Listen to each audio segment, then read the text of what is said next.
Welcome to this explainer. Today, we're diving straight into the ultimate basketball machine, the NBA season. If you've ever wondered how this massive sports league orchestrates everything from opening night all the way to the championship finals, you are in the perfect place. We're going to break it down step by step to reveal the brilliant and, frankly, exhausting architecture behind the game. Anything's possible. Anything's possible. When Kevin Garnett screamed that into the mic after winning it all, he perfectly captured the intense, wildly unpredictable nature of playoff basketball. It's an environment where the pressure is immense, the rivalries are fierce, and legends are ultimately forged. But getting to that monumental moment? Yeah, that requires surviving a highly structured, grueling gauntlet that tests absolutely every ounce of a team's endurance and strategy. All right, here's our playbook for today. We're going to cover the NBA landscape, the regular season grind, the play-in tournament, surviving the playoffs, and finally, the path to the pros. Let's get right into it. Starting off with part 1, the NBA landscape, which is basically our geographic game board. So the league is made up of 30 active franchises, and fun fact, that number hasn't budged since 2004. These teams are split right down the middle, strictly based on geography. You've got 15 teams situated in the Eastern Conference and 15 teams located out in the Western Conference. Now, this East-West divide isn't just for show. It is absolutely critical for the league's logistics. By grouping teams geographically, the NBA is actively trying to manage the immense travel fatigue that comes with crisscrossing time zones all season long, helping keep players somewhat fresher for the actual games. And we break those conferences down even further to create highly localized competition. 3 divisions per conference, 5 teams each. In the East, you've got the Atlantic, Central, and Southeast. Out West, it's the Southwest, Northwest, and Pacific. The structural layout is about way more than just geographic bragging rights. It breeds some of the absolute fiercest local rivalries in sports because teams play their division neighbors way more than anyone else. It completely dictates the math of their regular season schedule. Moving on to part 2, the regular season grind, running from October all the way to April. Okay, the magic number here, the absolute crux of this entire timeline, is 82. This is a total marathon. Every single team in the league plays an 82-game schedule before we even sniff the playoffs. It takes a wild level of athletic endurance to make it through 6 continuous months of basketball, with just a quick week-long breather in February for the All-Star break. Honestly, the sheer physical toll of playing 82 games, especially those dreaded back-to-back nights where a team plays in 2 different cities in 24 hours, is exactly why you hear so much about load management today. The regular season is as much a grueling exercise in medical asset management as it is in pure basketball. So how exactly do they arrive at 82? It's a perfectly calculated mix. First up, every team plays the other 4 teams in their own division 4 times each, which gives us 16 division games. Then they play the other 10 teams in their conference 3 or 4 times each, for a total of 36 conference games. Finally, they play the 15 teams in the opposite conference twice, once at home and once on the road, for 30 non-conference games. Add it all up, 16 plus 36 plus 30 equals exactly 82. After that massive marathon, the final standings literally dictate your fate. Teams are seeded 1 through 15 in their respective conferences based on their win-loss record. If you're in the top 6, you can breathe easy. You've earned automatic entry into the playoffs. The teams that finish in seeds 7 through 10 get thrown into the play-in tournament, which we'll cover in a second. But the teams at the absolute bottom, seeds 11 through 15, are eliminated entirely. Because of this cutoff, every single game down the stretch in March and April carries massive weight, creating incredible playoff-level tension for fans. And that elimination line brings us to a really fascinating insider concept: tanking.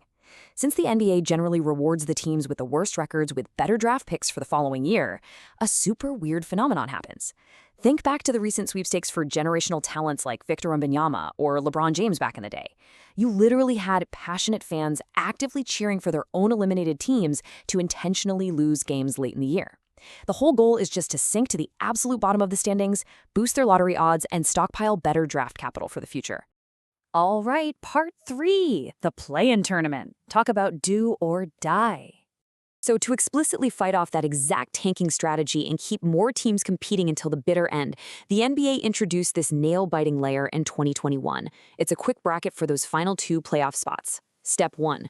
The 7th and 8th seeds face off, and the winner immediately locks down the 7th playoff spot. Step 2, the 9th seed battles the 10th seed, and the loser is sent packing, period.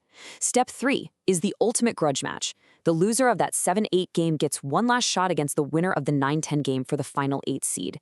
This mini bracket creates absolute chaos and TV gold, basically delivering Game 7 intensity before the playoffs even officially start. One bad night and your whole season is over.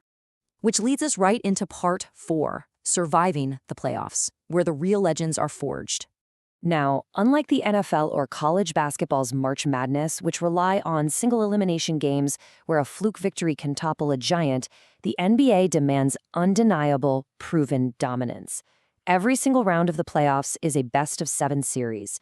You have to beat an opponent 4 separate times to advance. Cinderella stories? They're pretty rare here. Over the course of 7 exhausting games, the truly superior team almost always exposes the weaker one.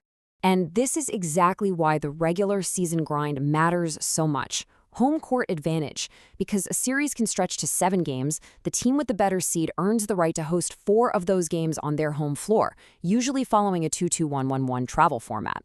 They start with 2 games at home, but most importantly, they get to host that decisive 7th game if the series goes the distance.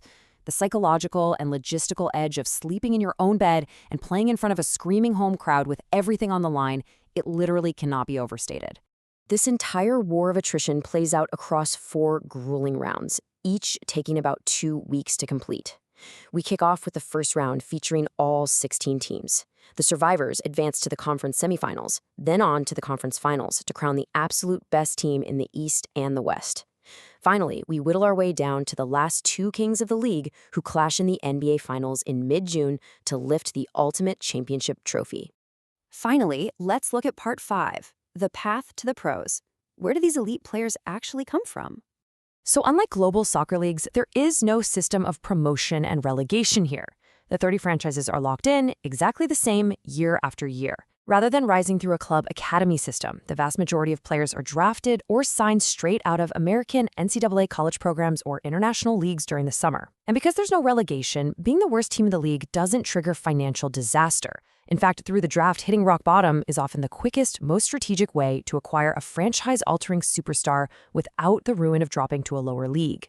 That being said, there is a developmental system, the NBA G League. Founded back in 2001, pretty much every NBA franchise now has a minor league affiliate within the system. It offers an incredibly valuable alternate route where players can grind, develop their skills, and earn a call-up directly onto a main NBA roster. Plus, the recent introduction of 2-way contracts has made this minor league even more integrated. French players can now bounce back and forth between the G League and the main roster on a daily basis, which gives teams some unprecedented roster flexibility. Well, that brings us to the end of the road. When you step back and look at the sheer volume of this thing, a massive 82-game regular season marathon just to qualify, followed by the undeniable endurance required to survive a 2-month playoff gauntlet of 4 separate best-of-7 series, you really have to ask yourself, is the NBA championship the hardest trophy to win in all of sports? I'll leave you to ponder that massive athletic achievement. Thanks for exploring the architecture of the league with me on this explainer. Catch you next time.